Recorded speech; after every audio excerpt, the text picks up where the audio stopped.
Shwmae a chroeso I Sgwrs, podlediad Consortiwm Canolbarth y De. Yn y podlediad hwn byddwch chi'n clywed y trafodaethau diweddara am bob math o bethau addysg. Hello and welcome to Sgwrs, the Central South Consortium podcast. In this podcast we'll bring you the very latest discussions on all things education. Hi, my name's Lucy Dungy and I'm a Year 6 teacher at Cadoxton Primary School.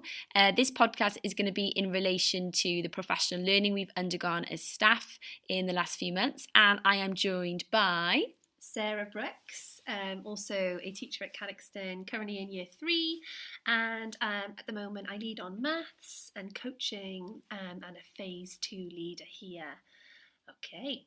So before we jump in and get started, we were talking about some of our reflections from lockdown, weren't we, Sarah? When I think about lockdown, I think of the highs and the lows. So what would you say your peak part of lockdown was for you, the best part of lockdown?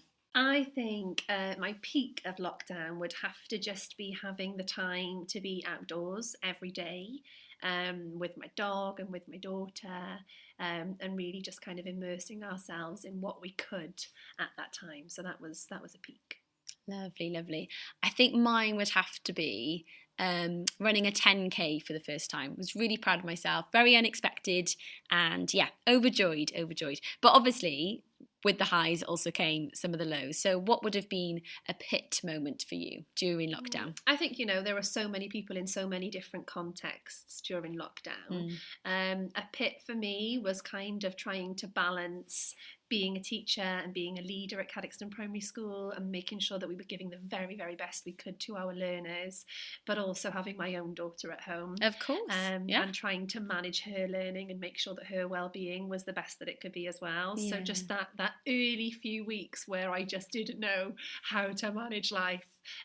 But yeah, trial and error, and then we came out on top. I think for me, I had quite a lot planned in those upcoming months. One of the pits was not being able to see people who I hadn't seen in over a year, and I was really looking forward to spending some time with them. I had to cancel a few plans, but there we go, happens for a reason. So we've prepared a couple of questions in regards to professional learning, just to share our experiences in the last few months. Let's get started.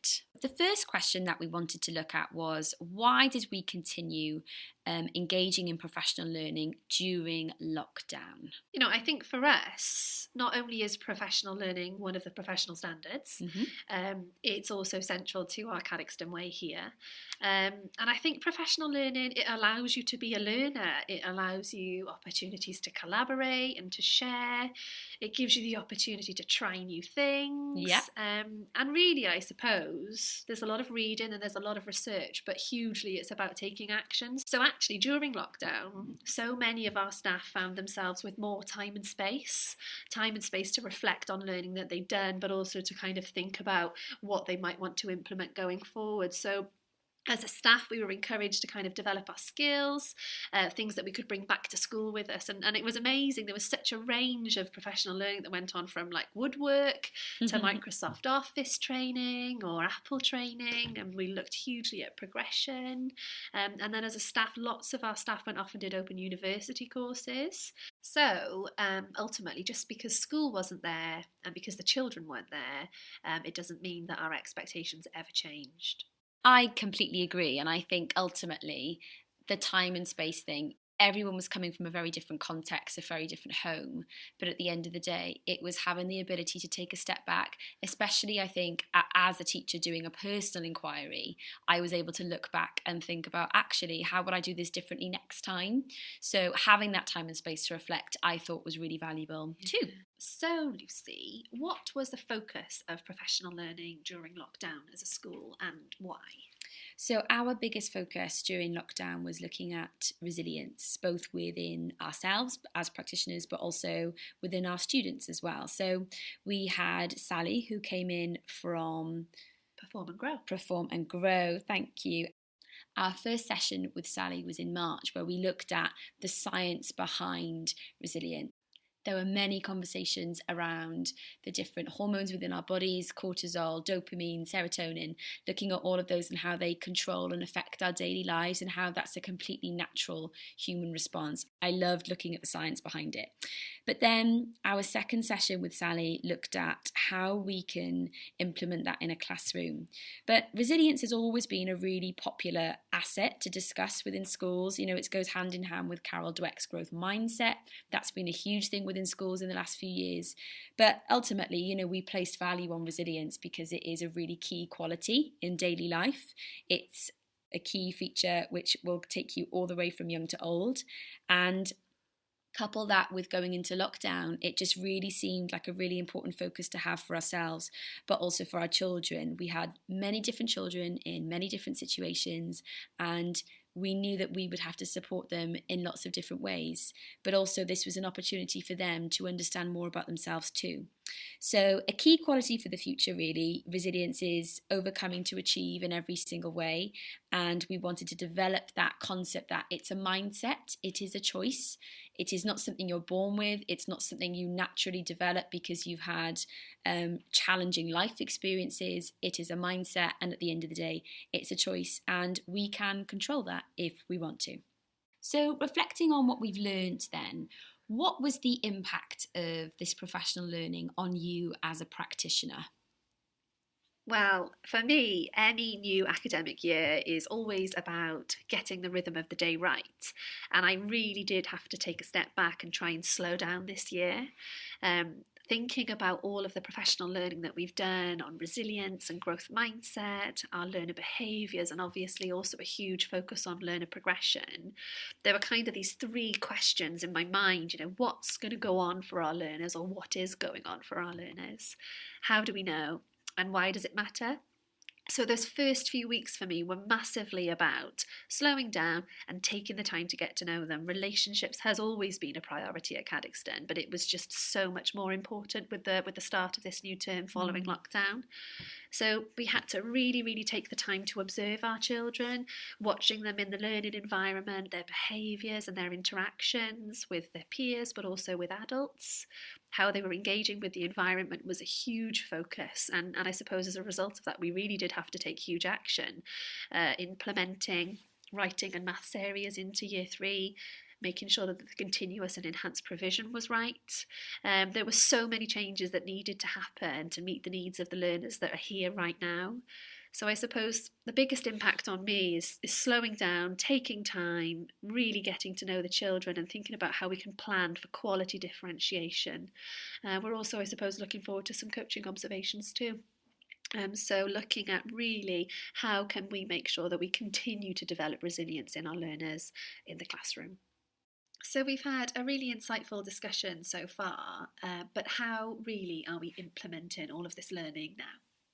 So when we came back to school, what was at the forefront of our minds was having resilience in the planning process, in the teaching aspect, and in every interaction we were having with children. As we mentioned before, they were coming back from a very varied experience of lockdown, as were we. So we were really trying to prepare for the unknown. And resilience came and played a really key role in that, because within our provision, we were able to build structure through different activities and different discrete opportunities to focus on developing resilience. You've already mentioned, Sarah, that in the first couple of weeks, we would focus on relationships. Now, in Upper Key Stage 2 in Year 6, we were looking at the type of person we want to become when we're older. So turning that stereotypical question of who do you want to be or what do you want to be into, well, how are you going to be that? So we were sharing key qualities like tolerance, teamwork, and resilience being a key one featured in every single conversation with children, to talk about, in order to get to where we want to get to and be who we want to be, we have to make that conscious choice. Resilience is a life action. It is a life choice. And in order to get there, we have to push through those challenges in order to succeed. Another thing that really came into play was independence. We were quite conscious of if the levels of independence within the children had perhaps dropped whilst they'd been learning from home, just because they're used to a more structured, comforting, familiar environment, which doesn't vary as much, which is what home is and what home should be. So we were really conscious about building up those independence levels. But in order to do that, we needed to know where they were when they first came back. So as you mentioned before, we did lots of observations, finding out where the children's comfort boundaries were, and then planning and deliberately giving opportunities for them to push those in a really comforting way. So a lot of the independent activities we chose and planned specifically were very low level, open-ended tasks with a high level of success in order for the children to be able to complete them independently and therefore get that sense of autonomy back without needing to rely on us and the other children around them. And another thing that we considered was having the actual word resilience within our vocabulary and used continually with the children, giving them examples of when they had been resilient and when they had demonstrated resilience. So they had actual concrete reminders of what that looks like to them and how they can be that and replicate that in the future. So it has been quite the big discussion today. We've covered lots of different areas, particularly focusing on professional learning for us at Cadoxton Primary School. If you have any questions or want to get in touch, please feel free to email us. My email address is dungeyl7@hubcymru.net, and Sarah's email address is... It is brookss31@hubcymru.net, and Brooks without the E, BROOKSS31. Wonderful. Well, thank you very much for listening and take care. Diolch am wrando ar y benod hon o Sgwrs. Cofiwch ein dilyn ar Twitter a Facebook, tan ysgrifio ein sianel YouTube, ymuno yn cymunedau ar ein gwefan a darllen ein bwletin ysgolion wythnosol am y newyddion diweddaraf. Thanks for listening to this episode of Sgwrs. Don't forget to follow us on Twitter and Facebook, subscribe to our YouTube channel, join our online communities via our website, and read our weekly school bulletin for the latest news. Hwyl am y tro. Bye for now.